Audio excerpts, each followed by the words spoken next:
بسم اللہ الرحمن الرحیم۔ السلام علیکم ورحمۃ اللہ وبرکاتہ۔ حضرت یوسف علیہ السلام کا جوانی کا عالم تھا۔ حسن و خوبروئی کا کوئی پہلو ایسا نہیں ہے جو ان کے اندر موجود نہ ہو۔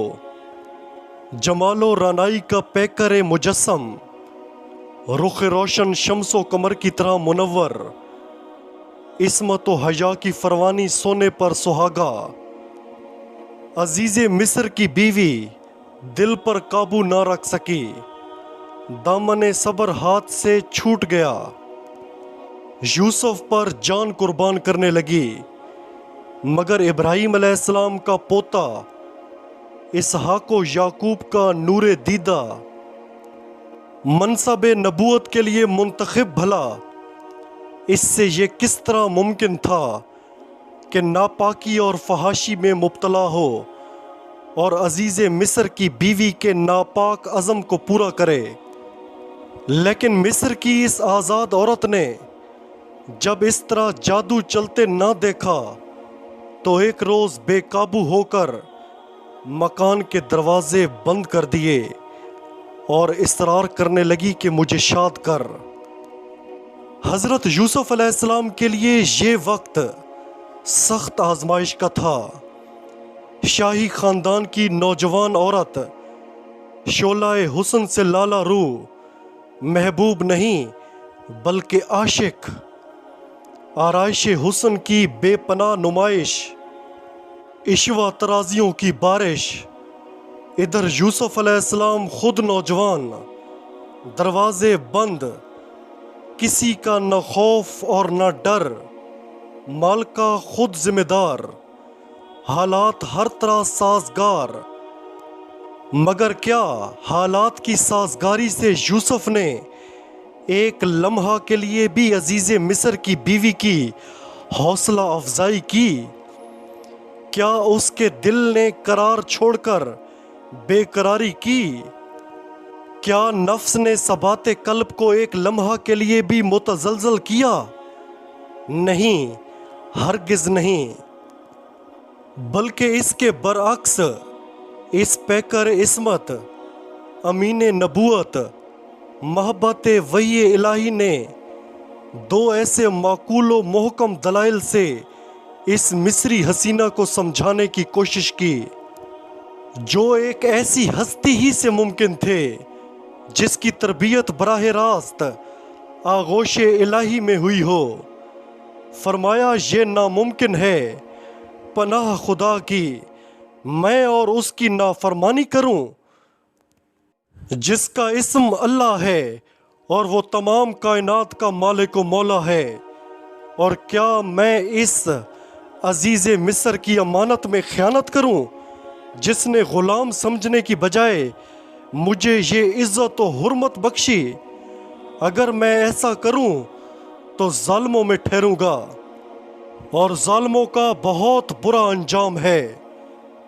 مگر عزیز مصر کی بیوی پر اس نصیحت کا کوئی اثر نہ ہوا اور اس نے اپنے ارادے کو عملی شکل دینے پر اصرار کیا۔ تب یوسف نے اپنے برہان ربی کے پیش نظر جس کو وہ دیکھ چکے تھے صاف انکار کر دیا۔ حضرت یوسف علیہ السلام جب دروازے کی طرف بھاگے تو عزیز کی بیوی نے پیچھا کیا۔ دروازہ کسی طرح کھل گیا۔ سامنے عزیز مصر اور عورت کا چچا زاد بھائی کھڑے ہوئے تھے۔ عزیز مصر کی بیوی زلیخا ان کو دیکھ کر خوف زدہ ہو گئی اور اصل حقیقت کو چھپانے کے لیے غیظ و غضب میں آ کر کہنے لگی کہ ایسے شخص کی سزا قید خانہ یا دردناک سزا کے علاوہ اور کیا ہو سکتی ہے جو تیرے اہل کے ساتھ ارادہ بد رکھتا ہو۔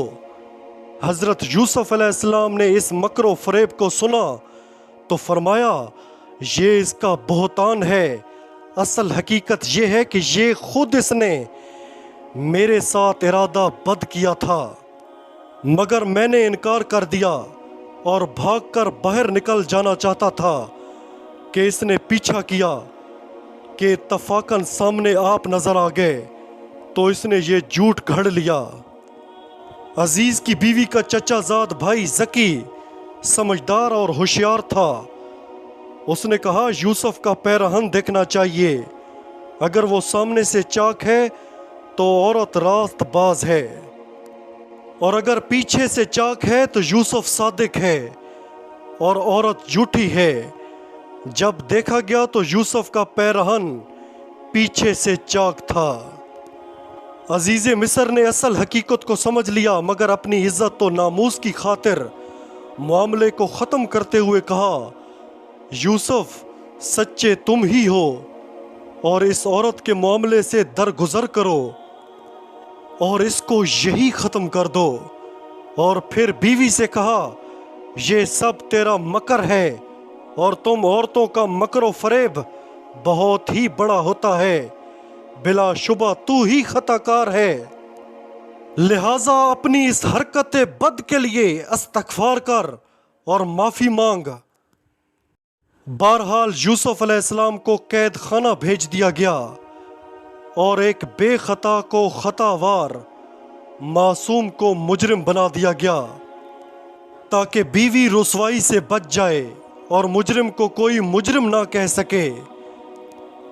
عزیز مصر اور اس کے دوستوں کو اگرچہ یوسف علیہ السلام کی پاک دامنی کی کھلی نشانیاں دیکھ کر یقین ہو گیا تھا، مگر شہر میں اس واقعے کا چرچا ہونے لگا، اسی لیے حضرت یوسف علیہ السلام کو جیل بھیج دیا گیا۔ ویڈیو کو مکمل دیکھنے کا شکریہ۔ آپ سے گزارش ہے ہمارے چینل کو سبسکرائب کریں، ساتھ لگے بیل آئیکن پر ضرور پریس کریں، ویڈیو کو لائک کریں، شیئر کریں، کامنٹس میں اپنی قیمتی رائے ضرور دیں۔